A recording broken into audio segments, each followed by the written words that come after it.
Alors aujourd'hui, on va répondre à la question comment devenir développeur. C'est une question qui est extrêmement intéressante à deux titres. D'abord, pour les jeunes diplômés qui se disent bah tiens, moi j'aimerais rentrer dans cette carrière-là. Et l'idée, c'est que moi je peux leur donner clairement quelques conseils pour avoir les bons réflexes et les bons trucs à travailler. Je prétends pas être un développeur moi-même, même si je sais développer et j'ai su créer des trucs. Et je vais te raconter, je vais te partager un peu mon expérience là-dessus. Donc je prétends pas du tout être le meilleur développeur, mais je me suis posé ces questions-là en mode comment est-ce que je peux devenir un bon développeur. Donc c'est ça que je vais essayer de te transmettre là si toi tu es dans cette catégorie-là. Et puis moi aujourd'hui je suis business développeur, je ne suis pas développeur informatique.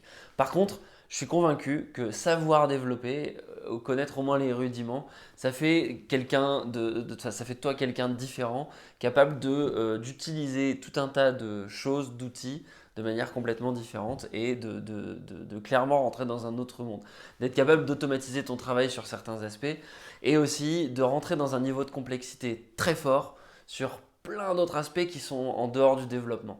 Parce que développer c'est compliqué, c'est pas naturel et le fait de connaître ça, de connaître les technologies qui sont associées à tout ça, bah, ça te donne un petit avantage quel que soit ton métier. Donc les principes que je vais raconter là, de toute évidence, je pense que ça peut bénéficier absolument à tout le monde.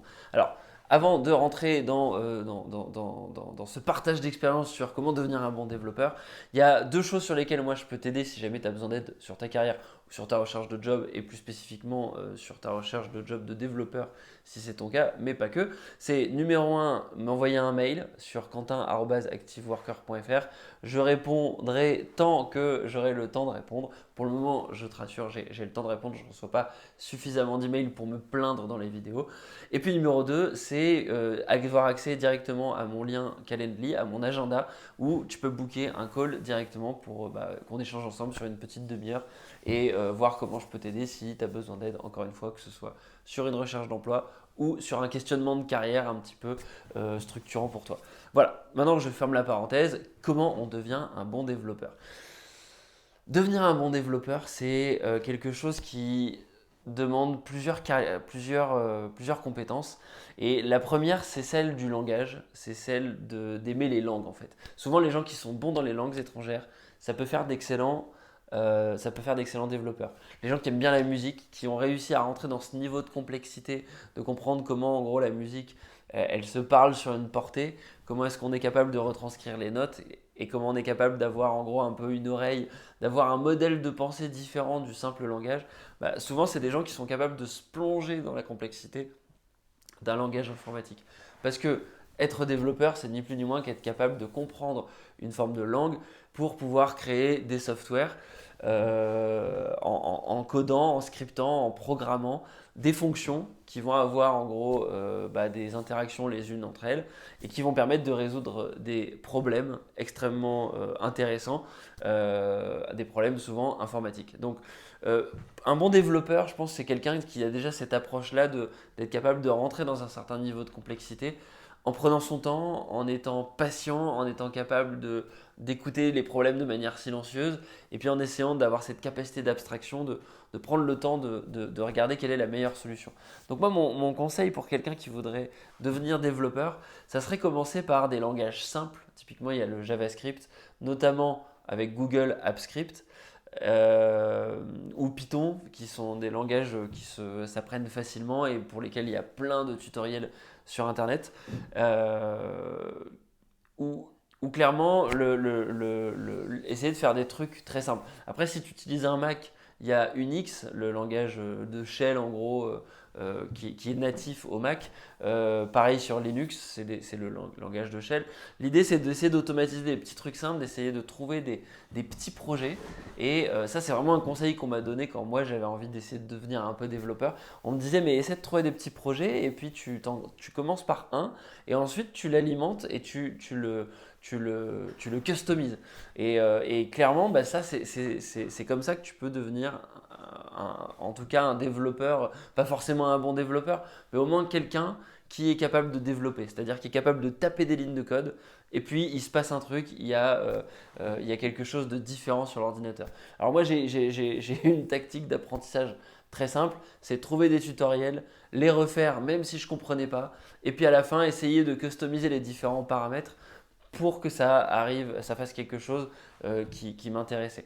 Il y a un projet d'ailleurs que j'ai documenté sur Google Apps Script. Google Apps Script, je t'en ai parlé il y a quelques secondes, c'est en fait euh, un langage de programmation qui est basé grosso modo sur du JavaScript et qui te permet d'automatiser différents outils Google, entre Gmail, Google Spreadsheet, l'équivalent d'Excel sur Google, Google Slides, voilà, et donc ça te permet Google Agenda, ça te permet d'automatiser ces outils-là et de potentiellement faire des fonctions où tu vas créer des éléments, tu vas créer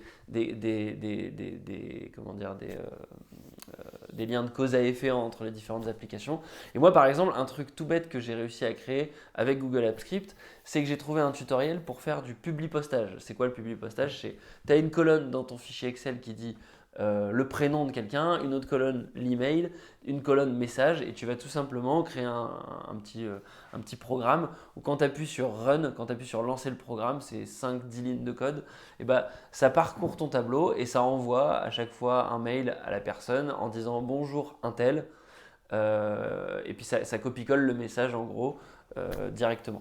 Et donc moi ce que j'ai fait c'est qu'en fait j'ai récupéré une base de données d'anniversaire où j'avais en plus les dates d'anniversaire et j'ai juste créé une fonction qui dit, quand tu lances le programme, si la date que je suis en train de lire dans la ligne, elle correspond à la date d'aujourd'hui, alors tu envoies le mail, et si ça ne correspond pas, alors tu n'envoies pas le mail.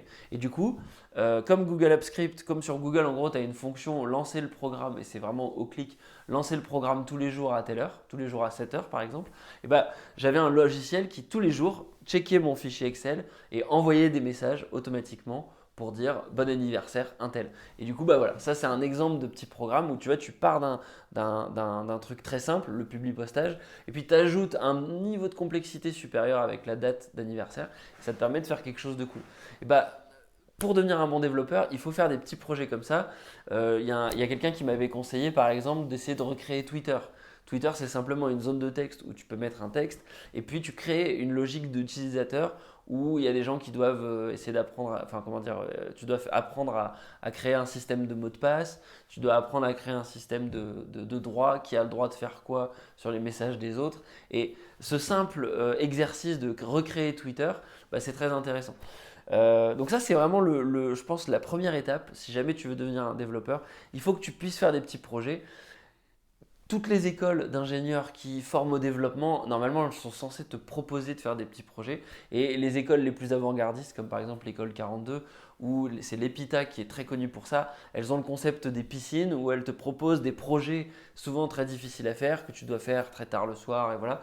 Mais l'intérêt, c'est qu'à la fin, tu es très autonome pour faire ces projets, et tu vas pouvoir raconter les projets que tu as fait et quelle est la complexité à laquelle tu t'es attaqué à chaque fois. Et c'est ça qui en fait un job passionnant, le job de développeur, c'est que chaque projet est à la fois un exercice pour créer quelque chose que tu vois dans le monde réel. Donc ça veut dire que tu n'as pas de distance entre ce que tu veux créer et ta création. Tu veux faire quelque chose, tu veux faire une modification, changer la couleur, changer la manière dont fonctionne le truc. Bah, en fait, la seule distance entre ta volonté et la réalisation, c'est simplement le fait d'apprendre à le faire. Mais c'est quand même rare d'avoir un domaine comme ça.